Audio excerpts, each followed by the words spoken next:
Good morning in the Americas, good afternoon in Europe, and good evening in Asia. I'm Fred Kempe. I'm President and CEO of the Atlantic Council, and I couldn't be more delighted to introduce this very special event for the Atlantic Council and our partners at the Rhodium Group. We are launching a flagship China Pathfinder Project, a collaboration between our own GeoEcon Center and Rhodium Group. First and foremost, I want to thank John Rogers, the chairman of the board of the Atlantic Council, who really has produced the vision, helping us to create the GeoEcon Center, which is producing cutting-edge research at the nexus of finance and foreign policy. I also want to salute the Pathfinder Advisory Council, Gary Rochelle, who is also a member of the Atlantic Council board, Jack Wadsworth, and Steve Denning. This effort, Pathfinder, the China Pathfinder Project, is different than anything either the Rhodium Group or the Atlantic Council has done before. It's a multi-year project designed to understand China's economy and compare its system with the largest open market economies in the world. It's also a groundbreaking study that uses state-of-the-art data visualization tools to examine whether China's economy is converging or diverging from the world's leading open market economies. There's a lot of talk about economic reform, but we're going to be looking at the data that shows whether it's happening or not. The full report, which has just been published this morning, was developed to create a credible shared language on China's economy in both China, the United States, and of course elsewhere. The work draws upon the world-class expertise of the Rhodium Group, and the Rhodium Group has studied China's economy for decades. And now they are helping us and the world see it in a new way. It's an ambitious effort, but it's worth it. The stakes couldn't be higher. The trajectory of China's economy is in doubt. Recent events, from the crackdown on tech giants to the near collapse of major property companies, have called into question President Xi's intentions and his ambitions. But too often, what follows these events is mere speculation. What we aim to provide here is data-driven analysis. We want to provide more light than heat. What you will see in our presentation today will confirm some of what you may already think, but it's likely to change your perception in other areas. It not only sheds light on China's economy, but because the study tracks 9 other countries, including the United States, it reveals much about our own economic systems as well. The key to all of this is reliable data, not just viewed as reliable in Washington, viewed as reliable in China, but really data that can be viewed as reliable everywhere in the world. And that's why our team worked with the OECD and its data to produce this project. And it's why we're honored to welcome this morning the Secretary General of the OECD, Mathias Cormann, to offer special remarks before the new research is presented. Secretary General Cormann was selected to lead the OECD just this past year. He previously served as the Australian Minister for Finance and the leader of the government in the Australian Senate. In these roles, he has been a tireless advocate for the power of open markets, free trade, and the importance of a rules-based international trading system, all things that the Atlantic Council advocates and supports. Those issues are also at the heart of China Pathfinder and the broader work on China you can expect to see from the Atlantic Council in coming months. So, Mr. Secretary General, it's an honor to have you with us virtually, and the floor is yours. Thank you for inviting me to join today's launch of the China Pathfinder report prepared by the Atlantic Council and Rhodium Group. The OECD's latest interim economic outlook projects global GDP to grow by 5.7% in 2021 and 4.5% in 2022. In China, growth is expected to remain close to its pre-pandemic path, reaching 8.5% in 2021 and 5.8% in 2022. But significant downside risks remain, both for the global outlook and China's growth path from here. The biggest risk remains further outbreaks of the virus, either of the Delta variant, which continues to disrupt some Asian economies, or new variants. As we saw from localized shutdowns in some of China's largest ports earlier this year, such disruptions can have significant adverse downstream consequences for supply chains and the pace of the global recovery. As the China Pathfinder report notes, while China has made great strides to move towards market economy norms over the past decade, much remains to be done, and we hope in time will be done. China has been extraordinarily successful in lifting hundreds of millions of people out of extreme poverty over the past 40 to 50 years. We see opportunity to pursue further reforms, which would help secure further improvements in living standards for the Chinese people. For example, while China's ranking in our latest foreign direct investment regulatory restrictiveness index has improved significantly over the last decade, China remains the 11th most restrictive economy in the 84 countries covered by the index.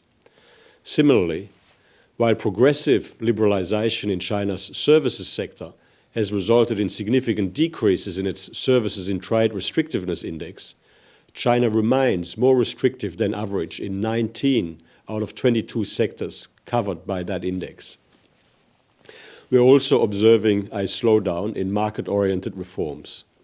The government's current growth strategy in China of doubling down on large-scale state economic intervention to support rapid technological progress and increase self-sufficiency may jeopardize some of the progress made in the past. Picking winners, for example, distorts capital allocation with implications for productivity growth.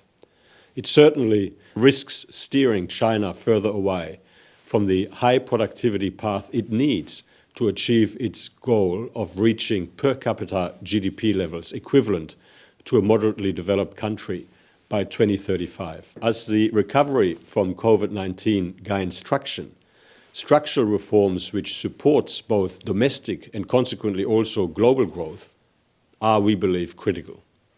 We believe it would be in China's interest to resume its efforts to foster an environment that ensures fair competition for all. The OECD is an open and dynamic forum which inspires and facilitates collaboration, learning from each other, and cohesive action on the foundation of our shared values, including a shared commitment to democracy, market-based economic principles, the preservation of individual liberty, and improving the economic and social well-being of people around the world. We have been working with China for over 2 decades to support its mission to open up and adopt market-oriented reforms and institutions. Our cooperation has steadily deepened, including through China's integration into more comparative OECD data reports and its coverage in some of our flagship publications and projects. We have benchmarked China's performance in our biennial economic surveys of China and our annual Going for Growth reports, along with other publications and indicators, from trade and investment to environment and education. It's great to see several of our indicators used in the China Pathfinder report. The OECD's engagement with China has also focused on promoting China's alignment with OECD standards. China has adhered to 9 OECD legal instruments, including the OECD Principles of Corporate Governance, the Convention on Mutual Administrative Assistance in Tax Matters, and the Declaration on Automatic Exchange of Information in Tax Matters. We're continuing to engage in discussions with China in relation to our guidelines on state-owned enterprises and the Anti-Bribery Convention. We're also very pleased that China has drawn on OECD recommendations to formulate some of its domestic regulations and guidelines. For example, on responsible mineral supply chains and competition. The OECD will seek to continue to work closely with China to help advance key global agendas, including in relation to reforming our international taxation arrangements to make them fairer and work better in an increasingly digitalized and interconnected globalized world economy. China is an important partner in the OECD G20 inclusive framework on bias erosion and profit shifting, and has joined the statement for a two-pillar solution through our sustained engagement and policy dialogue, we will continue to encourage China to come closer to OECD standards and policy recommendations, to strengthen the rules-based international system, and to foster a more level global playing field to the benefit of all the trading nations of the world. As the China Pathfinder report points out, assessing China's system relative to open market economies is not a simple exercise. China has a unique economy in the sense that it is both a large developing and transition economy, but also has many institutions and practices that do not exist in most OECD countries. Our policy recommendations are only as good as our data. This is why the OECD is working hard to refine our frameworks and indicators, to improve our ability to benchmark China's performance, track progress, and identify reform bottlenecks. These efforts will also help us advance structural reforms that can benefit Chinese businesses and their foreign competitors alike. Some of the most pressing global challenges we face, including climate change and our important ambition to reach global net zero emissions by 2050, or those related to the rapid digitalization of our economies and societies, require strengthened positive cooperation with China to find well-balanced global solutions. This is why the aim of the China Pathfinder report, to maximize room for cooperation between OECD countries and indeed the OECD itself and China, is so important. Congratulations to all involved in producing this excellent report. I look forward to future editions. Thank you. Thank you. Thank you so much, Mr. Secretary General, for that important statement. It's an honor and a pleasure to work with you on this, and it was excellent to hear you talk about your efforts to align China and China's economic approach with the OECD standards. And we only can hope that this report and future reports will also support those efforts. With that, it's now my pleasure to turn to Josh Lipsky, the director of our GeoEcon Center, and Daniel Rosen, the founding partner of Rhodium Group and also a senior fellow at the Atlantic Council. They'll present the key findings of the China Pathfinder Project, and you'll see it done in a very innovative way. You've heard of the Great Wall of China. Well, this is the magic wall on the China economy. Josh and Dan, over to you. Well, thank you, Fred, and thank you, Secretary General Cormann, and thank you, everyone, for joining us around the world today for this event. Let's get right into it. Let's get into the data. So, Dan, I want to start just with the premise here. 8 months ago, we embarked on this project. Secretary General said it's a complex issue to approach. What was the problem we were trying to address when we started China Pathfinder? You know, Josh, for decades and decades, while we've watched China's development, a lot of things uncertain, but had a couple things that were sort of commonly understood in terms of China's endpoint. And one was that in the economic sphere, the goal was to be a market economy in the same sense that that meant to us. And that worked very well for a very long time, but in recent years, the sense of comfort that that is indeed a shared destination point has eroded in big ways. You have a lot of difference of opinion about this. A lot of folks leaning into this question subjectively, saying, well, I think they are, I think they're not. We recognized that we needed to move this whole debate over to some kind of objective framework so that we could grapple with this in a more modern, fact-based way. So when you embark on something like this and you're comparing China open market economies, you have to say, what does it mean to be an open market economy? So as a foundational question, what did we decide what we were going to choose as factors of assessing an open market economy? A lot of choices need to be made in order to do that. The first is, do you want to write for the most technically sophisticated readers in the world and have 100 different variables and aspects of what it means to be market-oriented in your study? Or do you want to just boil it down to one thing? We decided to go after 6 core aspects of what reasonable people in China US, Europe, elsewhere, have traditionally conceived as the hallmarks of a basic market orientation in how an economy works. And those are the financial system, the role of market competition in the system, competition policy, innovation systems. Those are all three on the sort of internal side to how China's economy works. And then three variables that speak to China on the external side: trade flows, foreign direct investment flows, which is when companies cross borders to build a factory or to acquire a factory that already exists. And then finally, portfolio flows, purchases of stocks and bonds across a national border.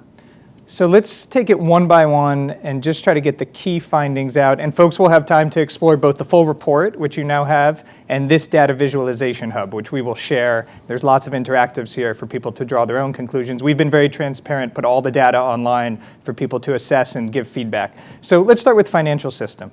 Critical for an economy, healthy financial system.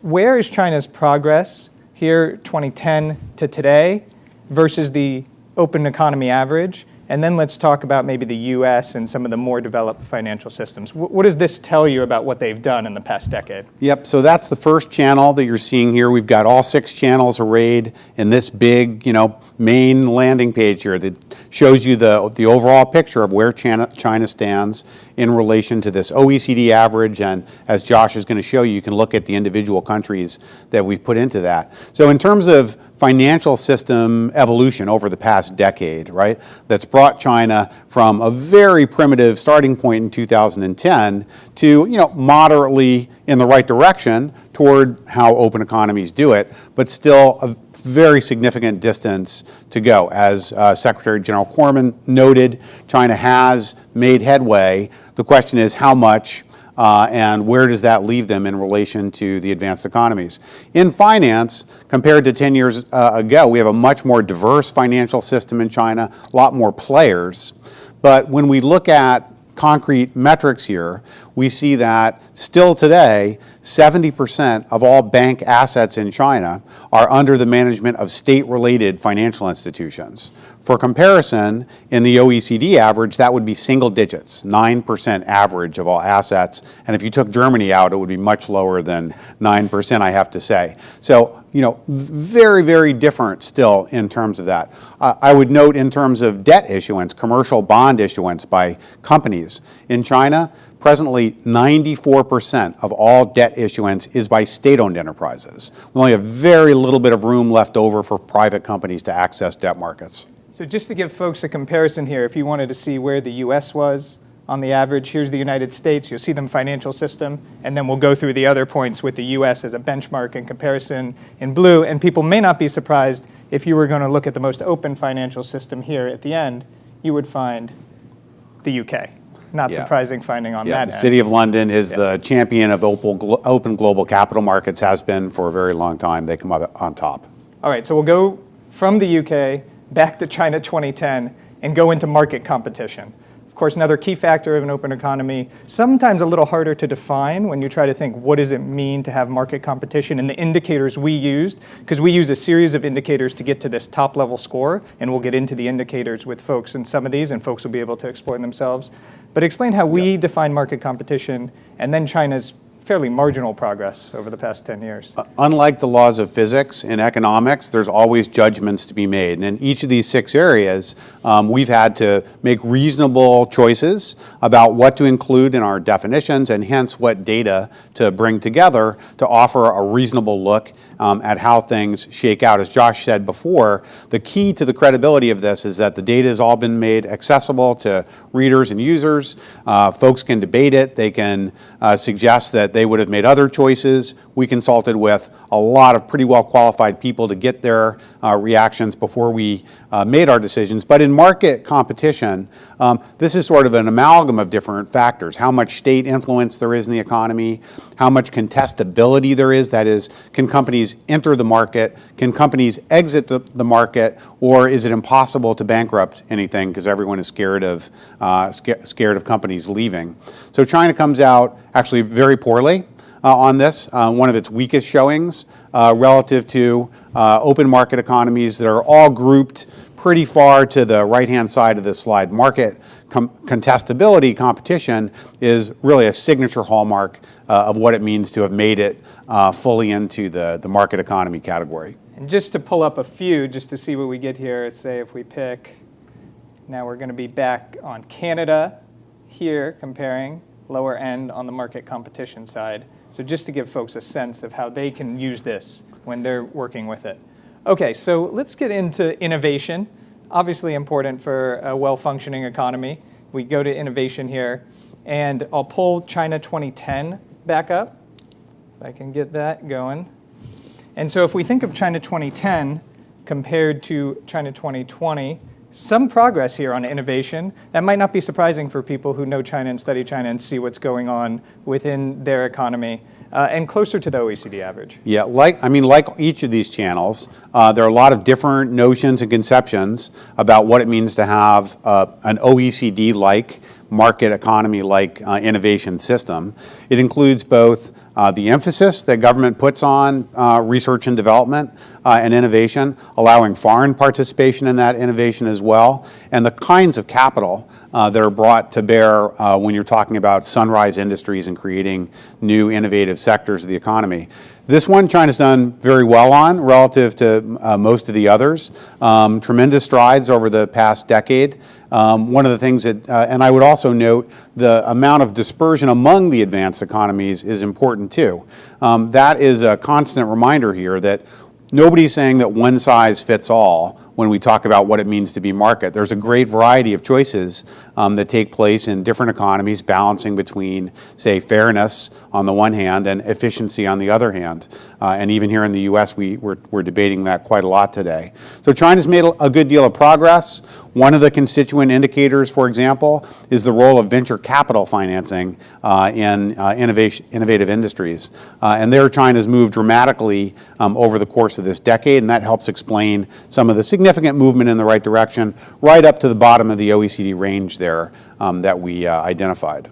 I just want to underscore the point you said about the range within the OECD, because this project is about benchmarking China to the OECD, but in that process, you learn a lot about the OECD economies as well. You learn about their variety on innovation and other factors. So I think it's not the primary ambition of our work, but something that folks around the world and the 10 largest economies can benefit from. It's a good point, and just to underscore that, I think what we're providing here is a really good big picture characterization of where things stand.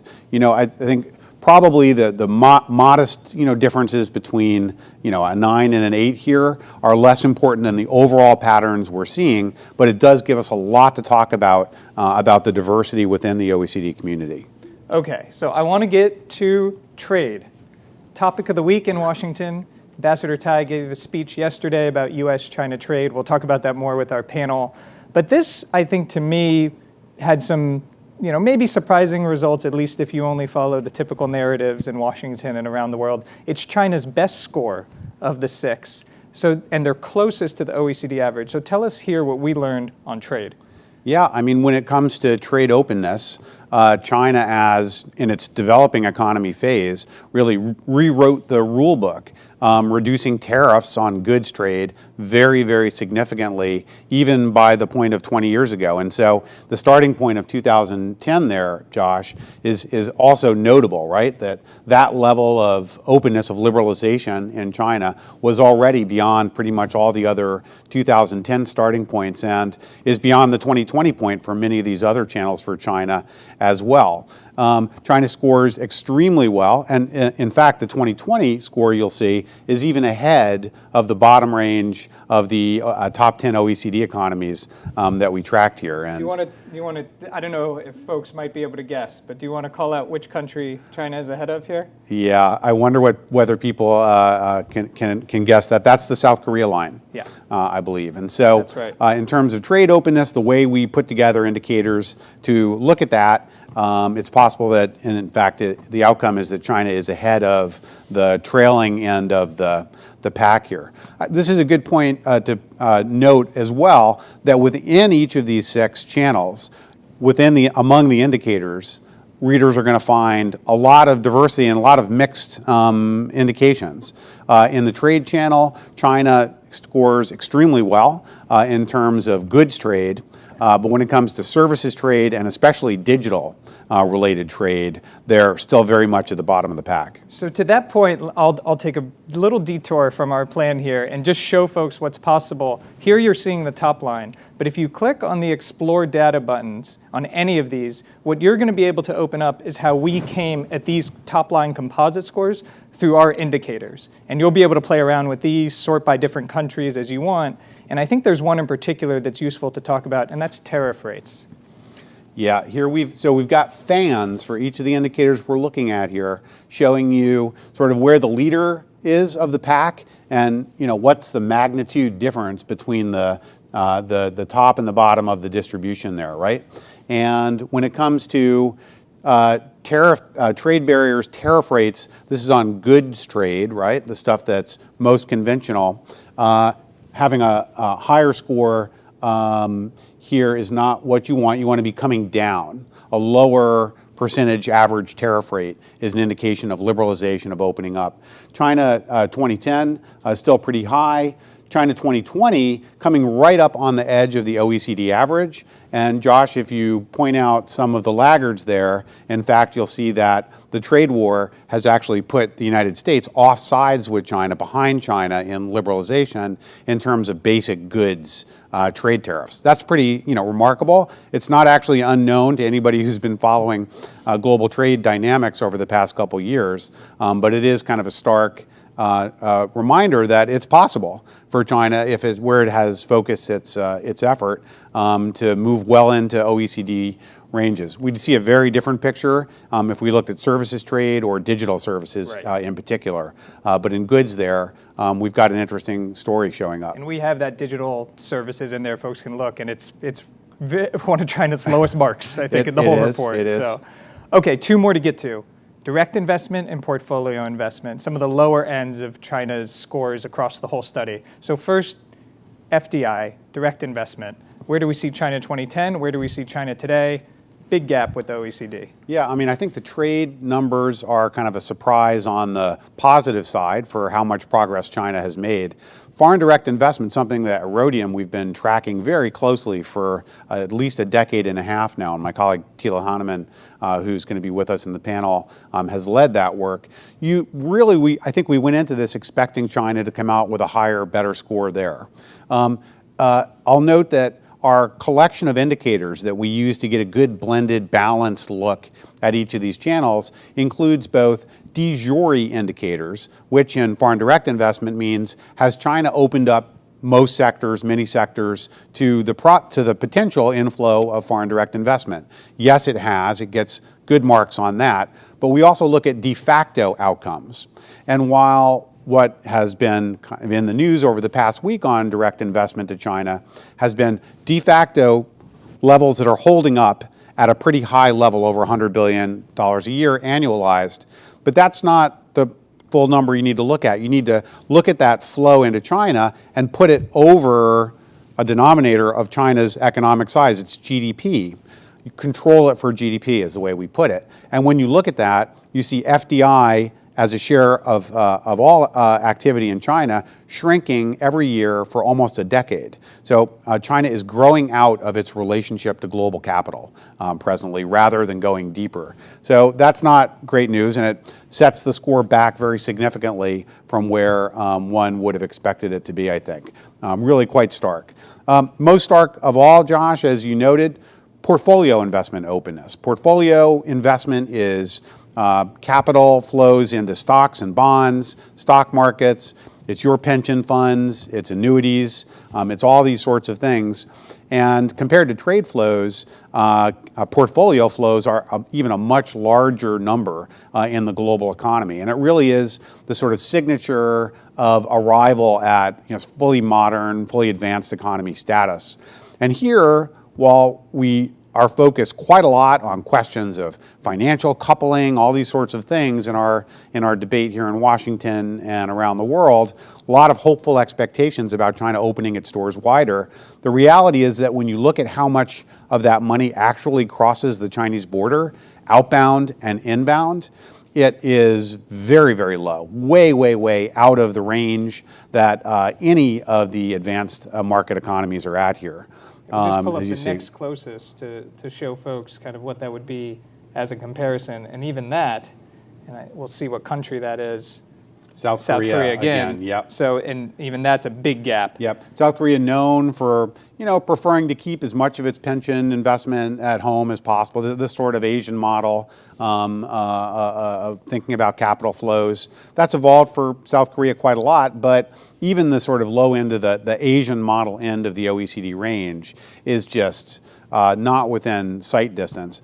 And that relates profoundly, Josh, to some of the challenges in the Chinese macroeconomy that we're watching play out in real time right now. The financial stress in that system speaks to the very limited readiness China has to really open to a full competition for capital on a global stage. So that's probably a good note for us to end on and get to our fantastic panel. I just want to tell folks you can access all of this, chinapathfinder.org. We'll share that in the chat so folks can play around with it, give us feedback. This is an evolving project for us. Quarterly, we'll do updates on specific policy issues. Evergrande would be one we might do if we had a quarterly report. And then yearly, updating all of this data in a complete refresh. So you not only have the 2020 lines, but you'll have 2021 lines, 2022 lines, and see progress that China makes or lack of progress, and of course, the other countries, the OECD countries we study. So let's get to the panel. It is my pleasure to introduce now Lingling Wei, Chief China Correspondent for Wall Street Journal, Anna Ashton, Vice President, U.S.-China Business Council, Tom Orlik, Chief Economist at Bloomberg, Thilo Hahnemann, lead author on the report, partner at Rhodium, and Dan, of course, joining the panel for feedback. So Thilo and Dan will be respondents here a little bit as our very esteemed panelists poke and prod the data and tell us what we got wrong and what we can do better. So, Lingling, let me start with you. You wrote a fantastic piece a few weeks ago about Xi's intentions, his turn away from capitalism. I wonder what you would say, looking at Chinese government officials, Chinese business community, if they saw this kind of report, which we hope they will very soon. Thank you very much, Josh. First of all, congratulations on this fantastic undertaking. As Fred said earlier, it's often presumed that China just consistently failed to fulfill all its obligations or promises to liberalize its economy. And on the China side, the officials often will tell you, oh, we always keep our words. Look at the progress we've made over the past 40 decades.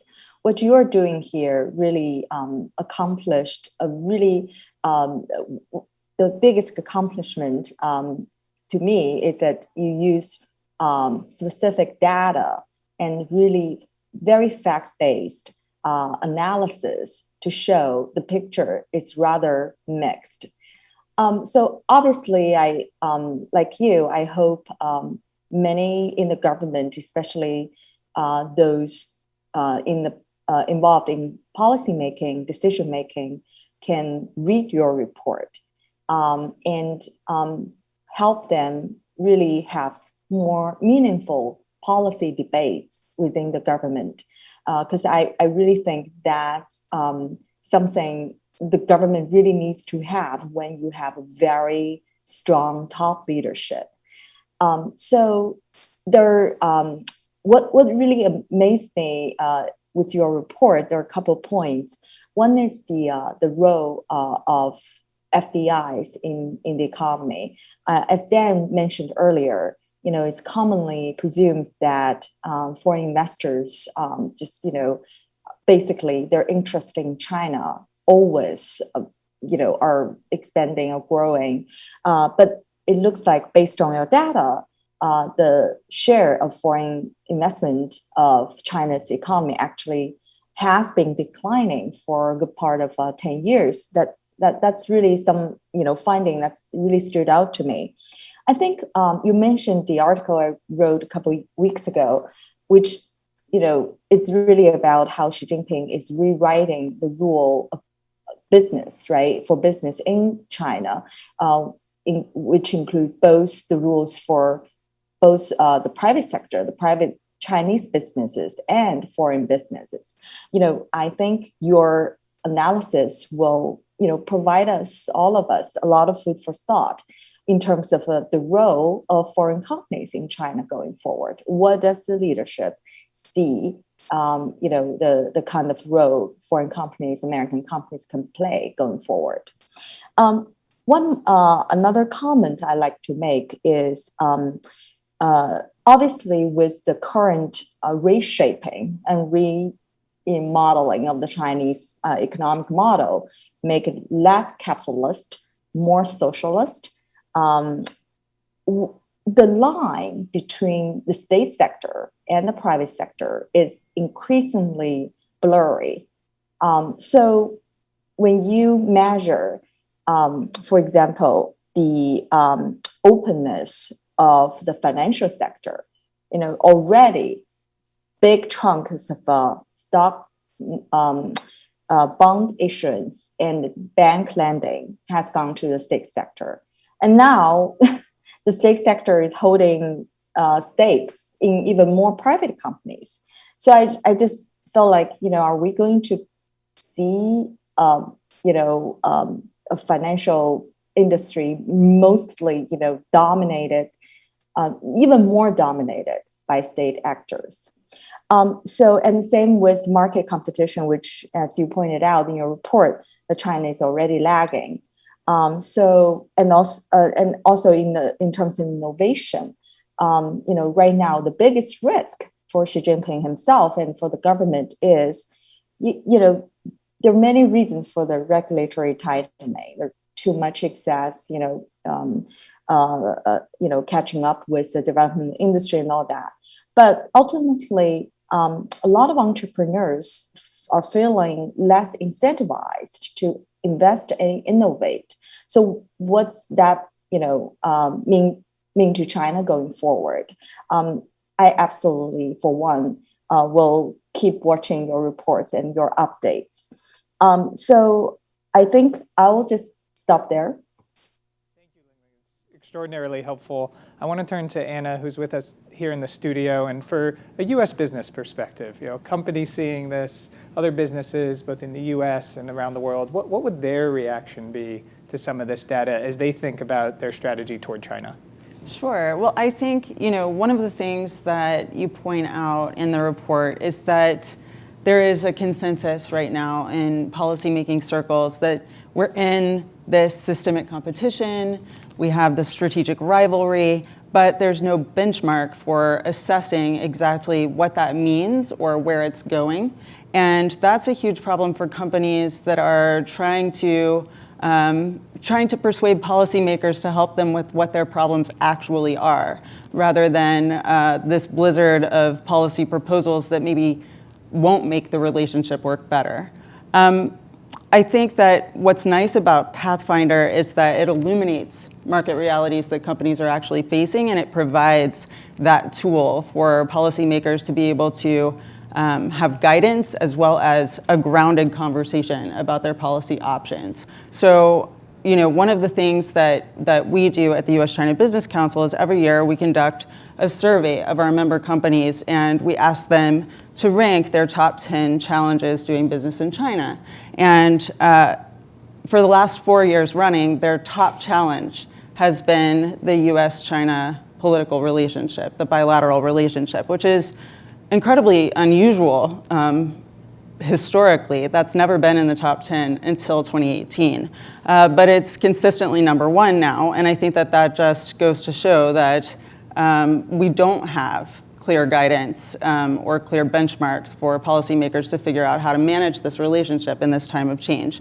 And then another thing that we found in our survey each year for the last several years is that there is an increase in structural challenges that companies are facing in the China market. There is an increase in things like government subsidies and industrial policy undermining their ability to compete in the market, and regulatory barriers, non-tariff barriers that are also favoring domestic competitors. And this sort of backs up what our companies are reporting to us, but rather than being subjective, it's objective. So I think it will facilitate conversations with policymakers in a really important way. Another thing that I see in this is that it's tracking trend lines, and that can also help companies themselves with assessing what decisions they should be making about their market engagement with China now and in the future. We have a lot of companies that tell us that 95% of our companies tell us that they're profitable in the China market, that it's one of their top markets globally, and that 40% of them plan to increase their investment in the market next year. But we also hear them saying that their optimism is moderating, that they're worried about policy trends in China affecting their ability to compete down the road. And this gets rid of some of the uncertainty and creates a way for them to measure whether what they're seeing is real. Thank you. No, that's our hope, both in this issue and then the future issues. And we know, and Dan and Thilo can comment on this when we get feedback, but we will update this based on the feedback we get from the business community in the US and around the world. So Tom, I want to turn to you, and I'm going to go back to the board, if we can make this work. And you wrote a fantastic book about China's bubble. And I want to talk a little bit about their GDP going forward, something long discussed and projected every few years. Is China going to have a slowdown? We have this in our report. It's based on IMF scenarios, the People's Bank's own stress testing. What you see here is my former colleagues at the IMF having this more moderate projection for China's slowdown. I think it's around 6%. But what you see down here at the bottom in the red line is the People's Bank own severe stress test. Series of economic conditions, if they were to all come together at once, could actually slow China down to closer to 2% growth, which I think is something all of us would have to wrap our heads around, and the geopolitical ramifications of that. Tom, tell us, is this how you see it, and how do you see the sort of tension between the things in our report and the gaps and these sort of GDP scenarios? Well, thanks very much, Josh. Great to be here, and congratulations to you and Dan and everyone at the Atlantic Council and the Rhodium Group for a great report. I think too often we view China's economy through a kind of angry red mist, the difference between a capitalist system and a socialist system, between an authoritarian government and democratic government, makes it hard for us to sort of see the reality of what's going on. And by bringing some transparent, objective benchmarks to thinking about where China's economy is and positioning it relative to history and relative to global comparators, I think you've provided a really valuable service and a benchmark, which I think people will be referring to a lot now, and I'm sure into the future as well. So to your question, first of all, thanks very much for referencing my book, China, the Bubble That Never Pops. I think as we all read the news about Evergrande and troubles in China's property sector, it's obviously increasingly important that China's government act to ease the tension around the Evergrande default, putting a floor under China's property sector, putting a floor under China's growth, and crucially, from my perspective, preventing an early falsification of the title of my book. Now, on that GDP chart that you shared, which showed the range between a sort of a modest slowdown, that's the IMF scenario, with China's GDP growth trending down from 6% to 5% to probably around 4% at the end of the decade. And that PBOC stress test scenario, which shows China's growth dropping substantially down to 2%. I think clearly what we're seeing with Evergrande and with the China property sector right now is a vivid reminder that a sharp slowdown in China's economy is a real possibility.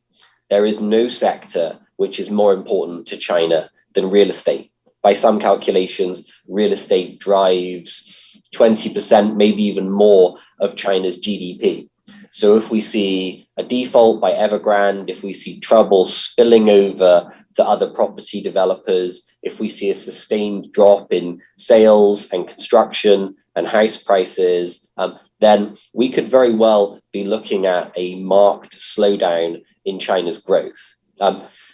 At the same time, I would highlight that 2% scenario, which you showcase from the PBOC, is what the PBOC considers to be an extreme stress test published in their financial stability report. And they also, around that 2% scenario, explore what it would mean for banks' non-performing loans, for banks' capital adequacy ratios. And the big point which China's central bank take away from it is that even in that very extreme scenario where they would see non-performing loans rocketing up to around 10% of the total, they don't see a financial meltdown. So a broad range of outcomes possible for China going forwards, growth holding around 5-6% for a few more years in an optimistic scenario, growth falling more rapidly in a pessimistic scenario. In both cases, I think one of the key messages for China's policymakers and one of the key takeaways from your report is that accelerated progress on reform is going to be necessary to keep growth towards the top of that range.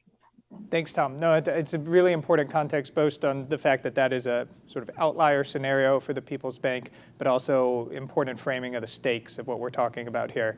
Lingling, I want to come back to you, and we have great questions in the chat, so please, we'll get to those in a minute, and folks submit in the Q&A function as you're watching. But Lingling, President Xi and his intentions, you've warned us about the perils of prediction, so I won't ask you to forecast 2022, but I do sort of wonder in a broader sense, you know, where this project might be headed. I only ask because if we did this a year ago, I think it would have a very different tone given what we've seen over the past year. And do you think, you know, outside any specifics, but we're keeping the current trend we've seen in the last 6 months, or maybe a little bit of a reversion?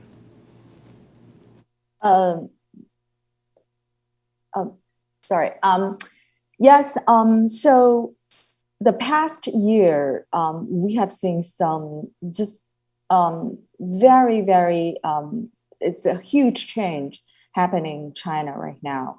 You know, Tom referred to this, you know, how people like to see China, you know, based on ideology on the system. But increasingly, that is becoming very clear. There's a reason why people, including myself, you know, when we analyze China, we will need to take into account the different system in China and how ideologically driven the current leadership is, because it means so much for China's future going forward. So if you were to do the project today or a year ago, I think some of the metrics, you know, for example, market competition and innovation, you know, that might look worse, you know, even than what it's looking now.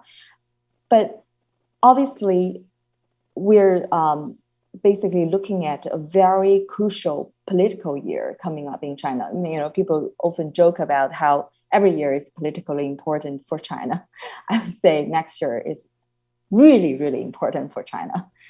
So it's very hard to see the government leadership reverse, or, you know, or change the current policy trajectory. The heavy-handed approach to bringing business to heel, that is going to continue. And basically what the leadership is doing is rewriting the rule of business in China. They're also basically rewriting social contract with the Chinese people. Because as your chart show, China's growth has been trending down, and the prediction, you know, is for continued slowdown in growth. You know, they're even there are worse scenarios and mediocre scenarios, but the overall trend is slowed down. So the government has realized that. That means the existing social contract, one whereby the public basically accepts the party's leadership, without not questioning anything the party does, as long as the government delivers growth, delivers jobs, delivers better quality of life. If that's the existing social contract. Now the growth part, they know the previous years of enormous growth is basically coming to an end. So how to keep the party's rule in China? So they're rewriting the contract, social contract, to making the previous social contract driven by growth, right? I make you rich, you just don't ask any questions. And going forward, the more is like, I want to make the Chinese really proud of being Chinese. So now, that really goes into at least part of the reasons for why a lot of the changes we're witnessing in China's policy arena. So I think definitely, I hope this is an ongoing project for you. It's hugely important for us to know what has happened for the past 10 years. And you keep updating it. So, keep us updated on what's happening now, and really help policymakers, investors, business, journalists, have a more solid foundational analysis when we look forward. Thank you. Thank you, Lingling. That is the plan. Dan, you wanted to jump in. Yeah, I just wanted to observe, it's very difficult, if not impossible, to measure politics per se, right? And it's very difficult to measure the future. And until, now, very difficult to measure systemic direction in the Chinese economy. But I think we've managed to establish sort of a first really valuable success in doing that. And what Lingling and Anna and Tom have just pointed out is that from that sort of foundation of a systemic measurement, you can start to have a conversation about future growth rates, which matter to businesses. You can start to have a conversation about political behavior in reaction to slowing growth, because that is the political equation. If growth is good, then the Communist Party has a much easier job managing the political system, right? If growth is faltering because reform is not supporting it, then you have a very different situation. So hopefully it gives us a little island of analytic stability from which we can springboard off and do a lot of other things that are also hard to quantify. So Tila, I want to get a data question we have to you, and then I'm going to come to Anna on trade. So Tila, on the data, we have a question here, and it's something we've talked about a lot as a team. How do you compare OECD data sets to China data sets? Do you have apples to apples comparisons? And was there anywhere where we didn't, and how we made those decisions? So Tilo, as you struggle with this, I think more than anyone. So that's over to you. Yeah, thanks, Josh, and thanks for the question.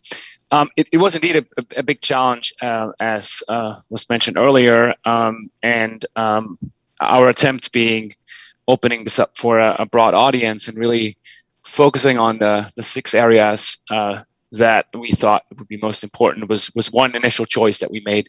There's many other areas, climate, labor, equality, that are really important, but we really focused on these 6 areas. And within each area, there are many indicators. We're facing a lot of challenges with time lags, comparability across countries, availability of data, and then certainly also in terms of this broader issue of varieties of capitalism, that we want to make sure that we come to an understanding of which of those are important. We made some choices within each cluster. We have anywhere between 4 to 8 annual benchmark indicators, and on top of those, we decided to add what we call supplemental indicators, which allow us to dive a little bit deeper into each of the clusters, more focused on specific elements of China's economy. So once you have a chance to explore the website, there will be a really great number of different indicators and data sources that users can use to explore where the data is going. There were quite a few dimensions that we haven't been able to add in this first edition, and many of those are really important for policy. One example is subsidies, right? There is no good international data on subsidies, and given the resources we had, we weren't able to come up with our own global measure for subsidies. Non-tariff barriers is another one that would be really important to have going forward. So we'll continue to look for these kind of data points. Some of those we might be able to put together on our own, but I think this is an initial attempt to come up with a comparable framework. The feedback we've gotten so far is that folks find it useful, and yeah, we look forward to feedback on how to make it even better, and then introduce some of these additional measures in future annual reports. Thanks, Thilo. So, Anna, I want to come back to you and talk about trade for a minute. Ambassador Tai, as we said, big speech yesterday, U.S.-China trade. We have a question in the chat about what China would need to do on these metrics to join CPTPP. So that's an interesting way to sort of do a kind of real-time policy implementation of what we're saying. But what was your reaction to the speech, just starting there, and the administration's new policy or start of a new policy or continuation of an old policy toward China on trade? Well, I think that the business community's overall reaction was disappointment, but I want to caveat that. I mean, I think, in the report, you underscore the fact that the US and China have very different economic systems, and that's not on the verge of changing at all, right? But there's also a recognition that as long as there's some degree of convergence and interoperability in our systems, commercial engagement can be mutually beneficial. And we have ample examples of how commercial engagement has been mutually beneficial and important to the US economy for the last 20 years. I think that Catherine Tai, Ambassador Tai, did a really good job of sort of zeroing in on this as the core problem that we're facing on the trade and economic front in the US-China relationship, assessing to what extent we really are interoperable at this point and whether or not we're on track to stay interoperable enough for commercial engagement to benefit the US as opposed to simply being an engagement that benefits China at the expense of the US and other trading partners. Where I think the disappointment comes from on the part of the business community is that the solutions proposed or the path forward didn't seem to match with that assessment. You would think that the focus would be on getting back to the table with China and talking about these problems with the lack of interoperability and the trend away from interoperability, perhaps in some regards. But instead, there was an emphasis on ensuring that the phase one commitments China made are met, specifically the purchase commitments.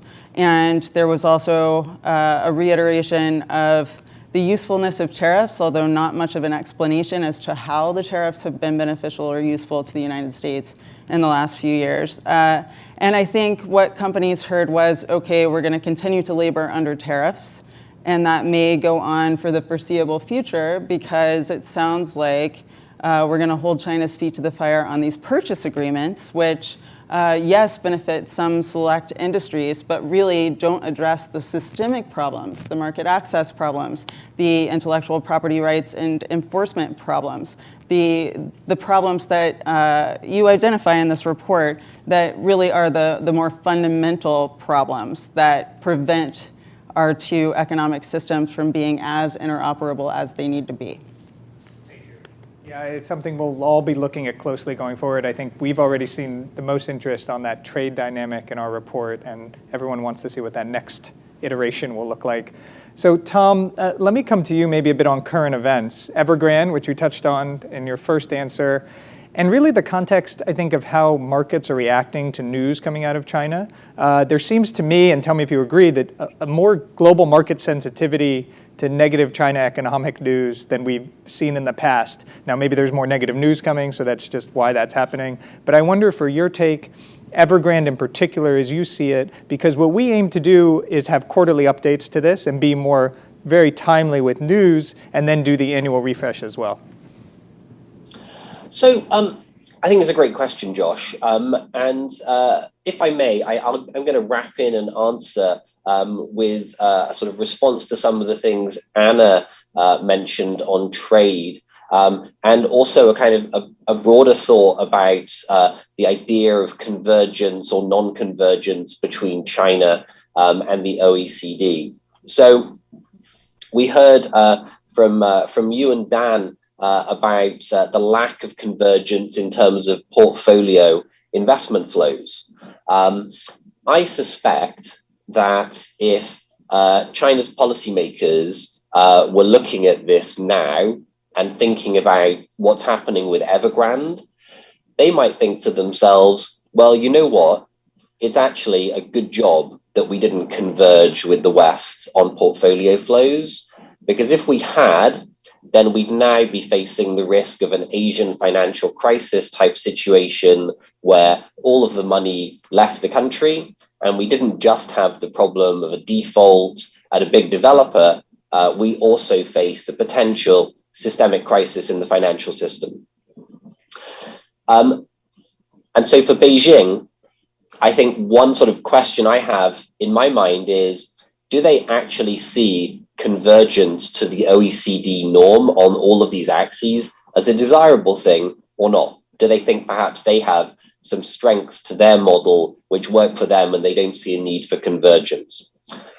And then to Anna's point on trade, I think an interesting thing that we're seeing on trade right now, starting with the Trump administration, but also as we see now stretching into the Biden administration with the remarks from Ambassador Tai yesterday, is not China converging to the OECD or the US norm of trade openness, but rather other countries being forced to move further towards the Chinese norm of barriers and interventions. The Trump administration imposing tariffs and sanctions, and the Biden administration largely keeping those in place.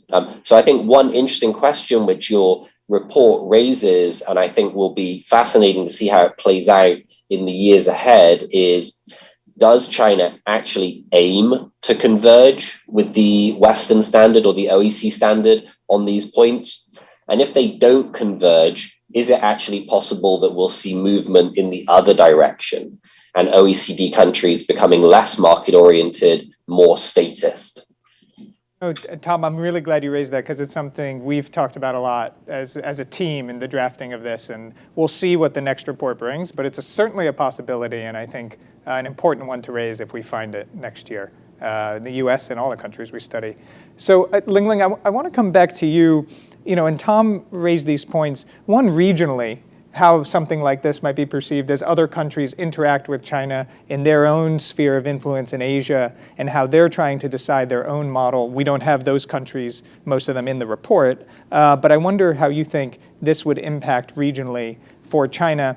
And then we had a broader question, coming in for you, which is, does she want to converge? And this is a fundamental question, and Dan, I'll probably come to you after as well. We use this as the baseline of the study, but is this really even desirable in the first place anymore from their perspective? So regional and then broader on Xi's intentions for you, Lingling. Thank you for the questions. I felt like the latter one is easier to answer. So, our last story already gave you the answer, I think. It's pretty much very clear now.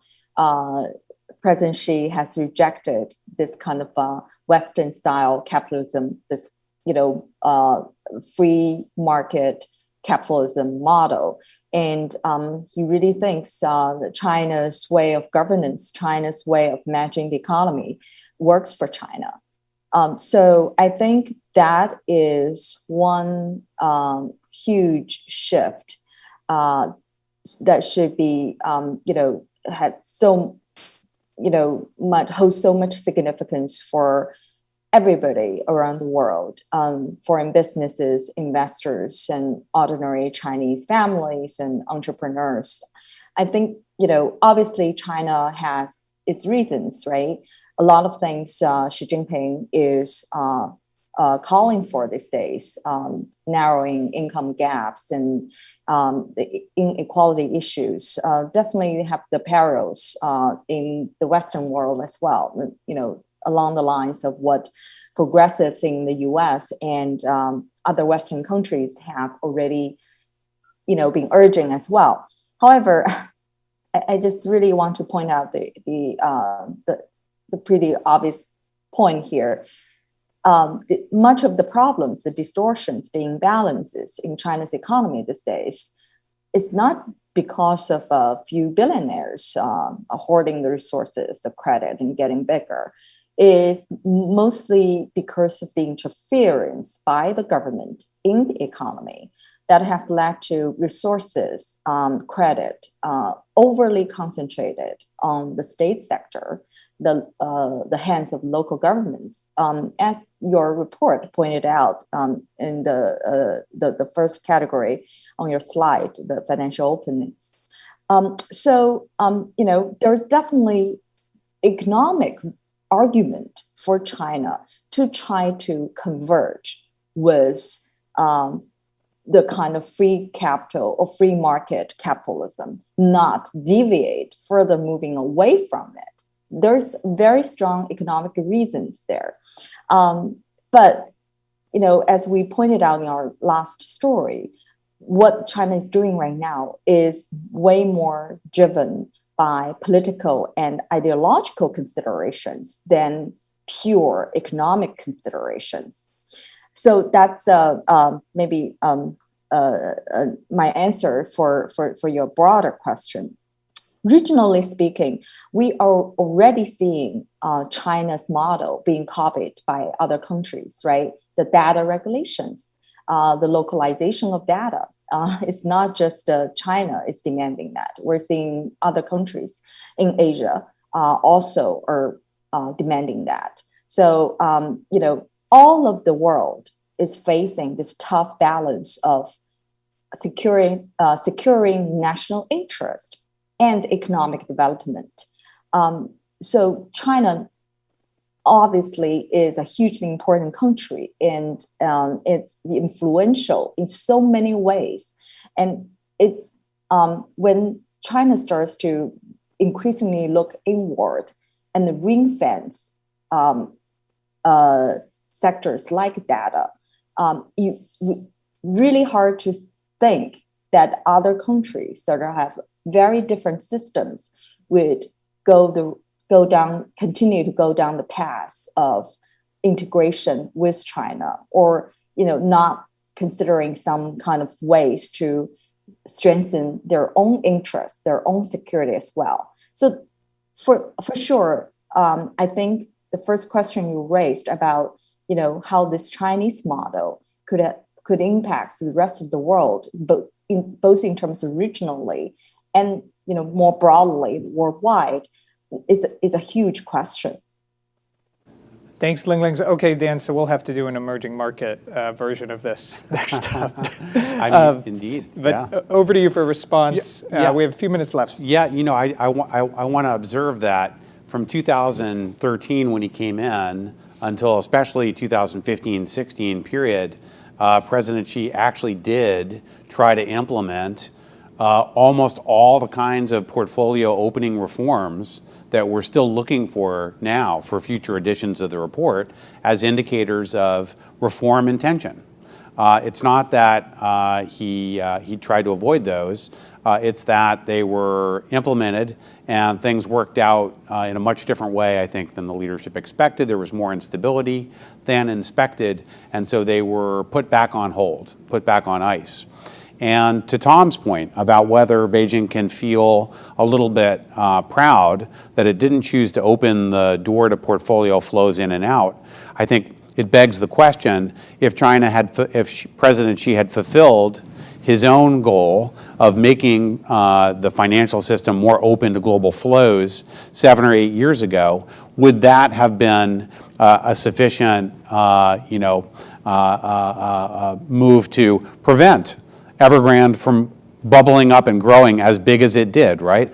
I think it's very unlikely that this amount of misdeployment of capital would have ever been able to get to this stage if China had managed to take some of those opening measures earlier on. But now, in the midst of a property sector meltdown, as we have, indeed, it's not at all clear that Xi and the party are comfortable with the liberalization model as a way of getting out of that trap and back on a high growth trajectory. They know that they can't sacrifice reform if it means 0, 1, or 2% GDP growth potential, because that's not enough to pay the bills either. And so we have very good arguments that Lingling and Tom just laid out for why we should expect China at a time like this to continue delaying and deferring reform. But we also have very powerful arguments for why that delay was what got them in the situation they're in today anyway, and they have no choice but to find their way back onto that reform track. And so something like Pathfinder will be necessary any way you cut it to kind of see whether things are breaking right or left in that regard. So I wanted, Tom, did you want to jump in on that? I saw your hand come up, and then I have a final round question for everybody. No, I'll leave the peroration to the final round. Thanks, Josh. So Thilo, a data question for you that came in, and I think this is important to understand how we approach this project.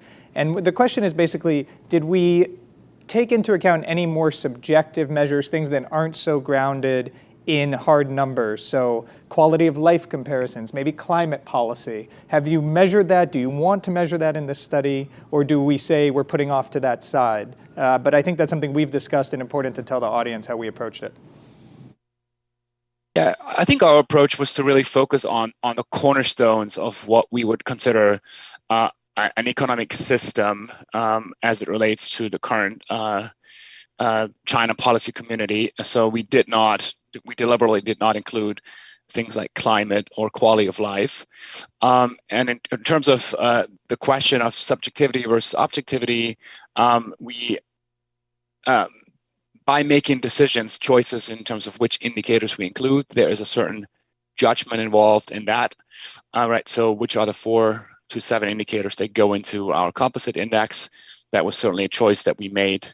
And other than that, most of the data that we are using are out there, are compiled in a very objective way. There are a few indicators that we did compile on our own. For example, we have a new indicator on capital flow restrictiveness for both FDI and portfolio, which is based on the IMF's work on annual exchange restrictions, but it includes also additional variables that we find important, such as foreign investment, review regimes, and other metrics. So we did compile a few proprietary indicators for this project, but all of those are explained in a very transparent manner in the report and on the website. So feel free to explore those. And as Josh, as you mentioned, maybe in future editions, we'll add some variables to our set of 6. And we also have the quarterly updates where we have an opportunity to dive a little deeper into certain topics and then potentially include additional metrics and look beyond our core indicators that we use on an annual basis. Okay, so we just have basically 2 minutes left. I want to do a final round of questions. The first is just an ask. Would all the panelists be willing to come back when we do this a year from now for the 2022 version of the 2021 data? And Tom, I'll start with you just to answer that question, not to put you on the spot, but any final thoughts you want to share, and then I'll go, Anna, to you and with Lingling.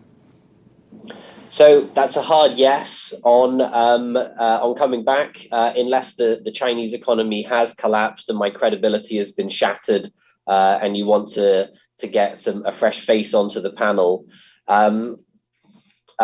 I guess one thought I would leave you with for sort of in terms of future directions for the research, I think it's fantastic that you have China compared to the OECD, China compared to itself in the past. An additional dimension which you may have there if I sort of dig into the appendices and footnotes, but didn't jump out at me. Perhaps something for a future edition would be China compared to other big emerging markets.